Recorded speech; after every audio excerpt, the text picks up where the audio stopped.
Good afternoon. Welcome to the January 25th meeting of Hardin County Fiscal Court. I would remind you that this is a voting meeting, and if you have cell phones, please turn them off or put them in vibrate mode. We'll begin with a roll call, if you would, Ms. Donnelly. Ronnie Goodman. Here. King. Here. Judge Barry. Here. Easter. Doug Goodman. Here. Williams. Here. Clem. Here. Wiseman. Here. Thompson. Here. Magistrate Doug Goodman will lead us in the invocation, and Magistrate King in the pledge, if you'll please stand. Would you join me in prayer? Dear God, our Heavenly Fathers, we're assembled today. We give you praise for this beautiful day you bestowed upon us. We ask you to guide us in our decisions. May we use our best skills and judgment, peace and harmony prevailing. For this we ask in Jesus' name. Amen. Amen. Would you join me in the pledge? I pledge allegiance to the flag of the United States of America and to the republic for which it stands, one nation, under God, indivisible, with liberty and justice for all.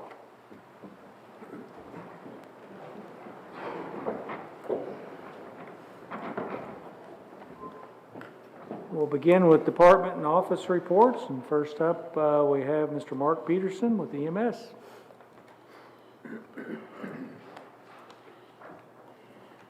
Good afternoon. Good afternoon. I present the December 2021 activity report for Hardin County EMS. First slide here is our calendar run count for 2021 versus 2020.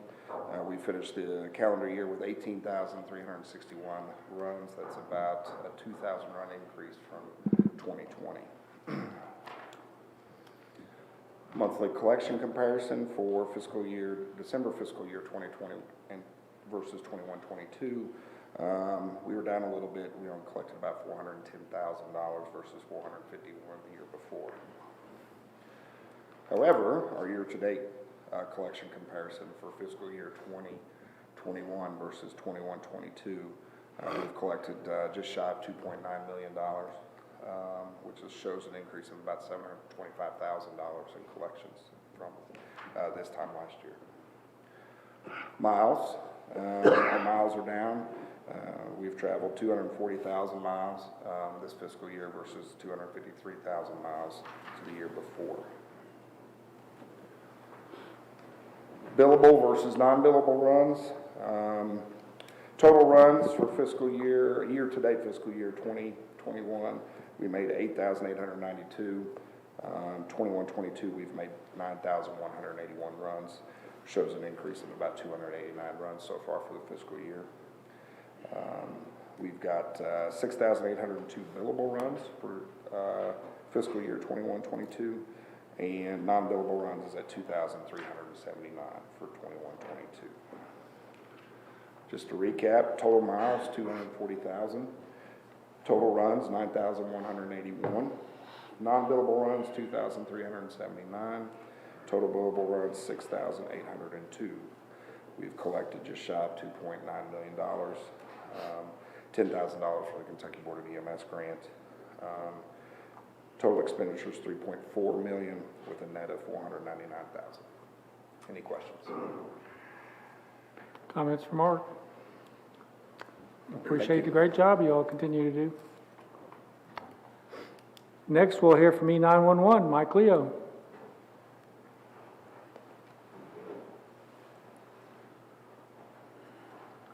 Good afternoon, Judge Barry, members of Fiscal Court. I'm here to present December's activity report for the 911 Center and a few other items after that.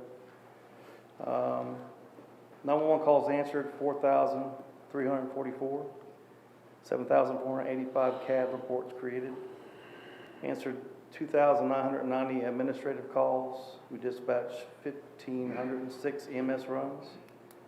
Dispatched 420 fire runs, and 1,071 attempt to serve, prisoner transports, and traffic stop type calls. Conducted over 12,271 NCIC and link transactions.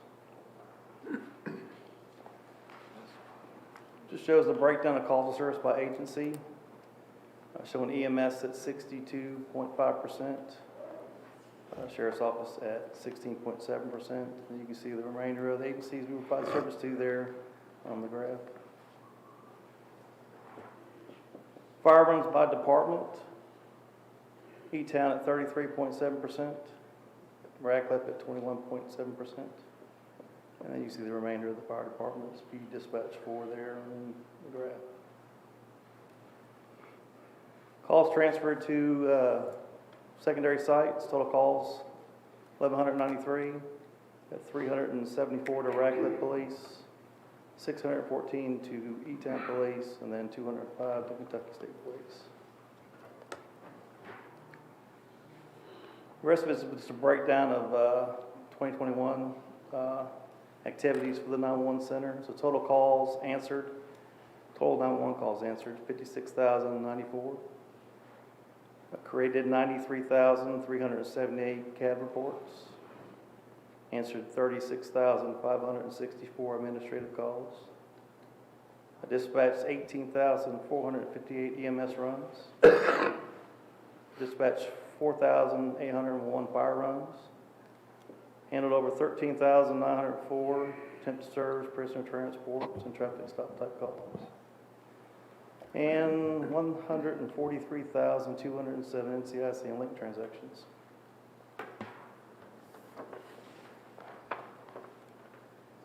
Our CAD events that are created, these are pretty much the three categories that they're compiled into. So 60.1% of those are 911 calls, 25.1% admin calls, and then 14.9% are self-initiated events. Types of 911 calls, just types of 911 calls received, not always emergency. So you can see 66.7% were emergency calls, 99.7% were no contact, 11.7% were false calls, 7.7% were duplicates, and then what we call non-emergency assistant type calls at 4.2%. Calls forwarded to the secondary sites. As you see, 74.2% of all 911 calls were handled by 911. And you can see the remainder of the calls that were handled by the agencies in our county. NCIC and link transactions is just a breakdown of the types of things that we do for NCIC and link. Vehicles, license, court, persons. You can see the percentages there. Inlets is what we call out-of-state transactions. They're running tags for Arizona or whatnot. That's what that relates to. CAD reports created, 5-year comparison. You see that we're a little up from the year before, 93,378. Next slide. Total 911 calls received as a 5-year comparison. It's also showing that we're up a little bit. 2021, 56,094. Total wireless calls, 5-year comparison. This also shows an increase from the year before, 46,224. Administrative type calls as a 5-year comparison. Not too much higher, but it's pretty even from the year before. 36,564. Self-initiated events. These are things we said earlier in the slides where the Sheriff's Office does traffic stops, attempt to serve, and prisoner transports. A little down from the year before, 13,904. For NCIC and link transactions, pretty much dead even on what we did the year before. No rhyme or reason behind that, just luck of the draw, they have the same number there. Actually questioned my staff's like, how do we do that twice in a row? They said, it's just what it is sometimes. And that's it for me. You have any questions? Anything for Mike? Yeah, let me ask one question, if you don't mind, Mike. How do you in 911 make a decision as to whether a call goes to the Sheriff's Office versus the Kentucky State Police? Currently, there's an agreement between the Sheriff's Office and the Kentucky State Police when it comes to the call volumes. Gotcha. The sheriff stands for the county, and pretty much anything that he has people available for, we send them. As we run out of resources on the sheriff's side, then we invoke the state police to participate. And that's kind of the agreement. So Gotcha. both agencies team up together to answer the calls. Thank you. Mm-hmm. Another busy year. We appreciate the good work. Busy year. Very busy. Thank you. And next, we'll hear from the Hardin County Detention Center. Jailer Limbaum couldn't be with us, but Samantha's going to fill us in. Good afternoon. Good afternoon. Okay, I have the December report for the Hardin County Detention Center. Our lodging income was $468,761. Our intake for the month was 396. Releases was 431. We had a daily average with our temp releases of 798, with a total count of 732 as our average. For billing, state was 50.21%. The county was 49.79%. Misdemeanor charges, operating under the influence was 39. Assault in the 4th degree, 21. Possession of marijuana, 30. Violation of Kentucky EPO DVO is 8. Non-payment of fines was 40. Theft by deception, 2. Shoplifting, 8. Felony charges, burglary, the 1st, 2nd, and 3rd was 8. Robbery, we had 0. Assault, 9. Possession of controlled substance, 38. Non-support, 6. Trafficking and illegal substances, 19. And we had a total of 2 weekenders. Our inmate hours worked was 13,409. The county part of that was 9,504, which had a savings of $68,904, and other agencies was 3,905. Medical, outside appointments was 39. Our emergency room visits was 6. Nurse visits, 1,300. Medical request, 157. Hospital admissions, 1. Inmates on medication is 297. And as you can see, they're still doing a lot of cleanup on the roads. They did 216.2 miles, and that was 2,766 bags of trash. So there's a lot. Do you have any questions? Anyone? That is a lot of trash. It is a lot of trash, yeah. Helps out a lot. Certainly does. Thank you. We appreciate the good job. We'll move on to informational items. The next is the Hardin County's fiscal year 2019-2020 audit. It's taken a while to get to this point. It's for the fiscal year that ended on June 30th, 2020. There's the folks that do the audit for us, Heartland CPAs and advisors. Like everybody else with COVID, they've had COVID issues and staffing problems, but we do have the audit now. It is the opinion that we would expect and hope for, an unmodified opinion, and we just need the clerk to note in the minutes that we did receive the audit. All the magistrates received it electronically in their packets, and if you have any concerns or comments, please get with me or with Lisa Pearman of the county treasurer, which her and her staff's done an excellent job, and as they do every year, preparing for these audits. And in fact, we're in the next year's audit already, so a lot more fun to be had.